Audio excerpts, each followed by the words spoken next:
আজকে আমরা বিভিন্ন জব পরীক্ষায় আসা অত্যন্ত গুরুত্বপূর্ণ একটি গাণিতিক সমস্যার সমাধান কৌশল জানার চেষ্টা করব।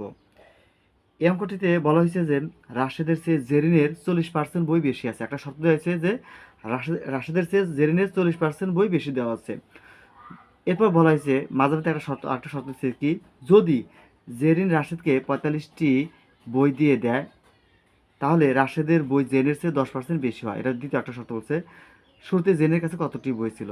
তো প্রথম যে শর্ত আছে তা আমরা লিখব, প্রথম শর্ত মতে রাশেদের বই অনুপাত জেনের বই। এখানে বলছে কি, জেনের 40% বই বেশি আছে। রাশেদের বই যদি 100টি হতো তাহলে জেনের বই হতো 140টি।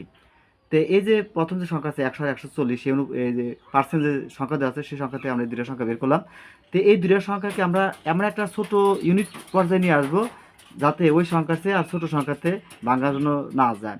তো আমরা কী করবো, এই শূন্য আর এই শূন্য কেটে দিলাম।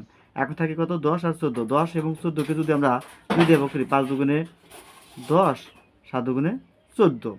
এরপর দ্বিতীয় যে পার্সেন্ট আছে সেটাকে আমরা এভাবে ন্যূনতম একটা ইউনিটে ভাঙার চেষ্টা করব। তো দ্বিতীয় যে পার্সেন্ট দেওয়া আছে সেখানে বলা হয়েছে রাশেদের বই জেনের চেয়েও 10% বেশি। অর্থাৎ এই যে বিনিময়টা হলো 45টি বই বিনিময়ের মাধ্যমে, এরপরে যে শর্তটা দাঁড়াচ্ছে কি, রাশেদের বই জেনের চেয়ে 10% বেশি। তা এবার রাশেদের বই বেশি আর জেনের বই কম। এখন জেনের বই যদি আমরা 100 ধরি, জেনের বই যদি আমরা 100 ধরি তাহলে রাশেদের বই 110টা হবে, যেহেতু 10% বেশি। তা আমরা কী করবো, এই দুইটা শূন্য কেটে দেবো। তা আমরা পেলাম কত, 11:10। এই 11:10 এই সংখ্যাকে কিন্তু আর ভাঙানো সম্ভব না। তার মানে আমরা কিন্তু সবচেয়ে ন্যূনতম যে ইউনিট আছে সংখ্যাগুলো সেই ইউনিট কিন্তু আমরা পেয়ে গেছি। এরপর আমরা এরপর লিখব কি, প্রথম ভাগ, এক ভাগের মান, এটা একটা সূত্র। এই সূত্রটা প্রয়োগ করে আমরা এই স্টার অঙ্কগুলোর উত্তর অতি দ্রুত বের করব। তো এখানে আছে যোগফল। যোগফল মানে কি, শেষ যোগফল। শেষে কত আছে, 11 আর 10।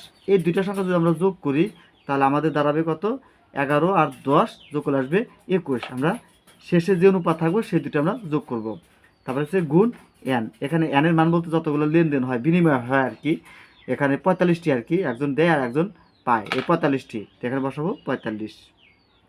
এরপর আছে বিয়োগফল, ক্রস বিয়োগফল। আমরা যদি এই দুটাকে ক্রস করি, এই দুটো অনুপাতকে, প্রথম অনুপাত কত, 5:7, এরপর দ্বিতীয় অনুপাত আছে 11:10, আমরা ক্রস গুণ করবো, ক্রস গুণে বিয়োগফলটা বের করবো।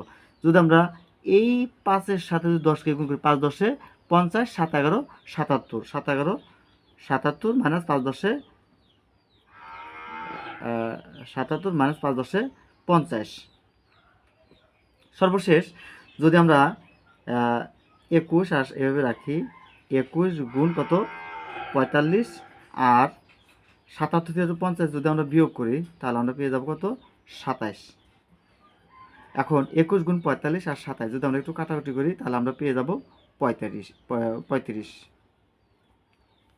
তার মানে এক ভাগের মান আসবে 35। এক ভাগের মান যদি 35 হয়, আমাদের বের করতে হবে কি, শুরুতে জেনের কাছে কতটি বই ছিল। তো শুরুতে রাশেদের বই যদি 5 ভাগ হয়, টোটাল বইগুলো কেন ভাগ করব, তাহলে জেনের বই থাকবে 7 ভাগ। এখন এক ভাগের মান যদি 35 হয় তাহলে 7 ভাগের মান কত আসবে, সুতরাং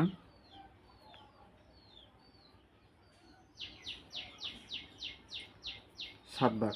7 ভাগের মান 35 গুণ 7, 35 গুণ 7 আসবে 245। তার মানে জেনে বই ছিল 245টি। এই সূত্র প্রয়োগ করে এই স্টারের অঙ্কগুলো সংখ্যাগুলি থাকলেও আমরা এভাবে করব, তাতে অতি দ্রুত উত্তর বের হয়ে আসবে।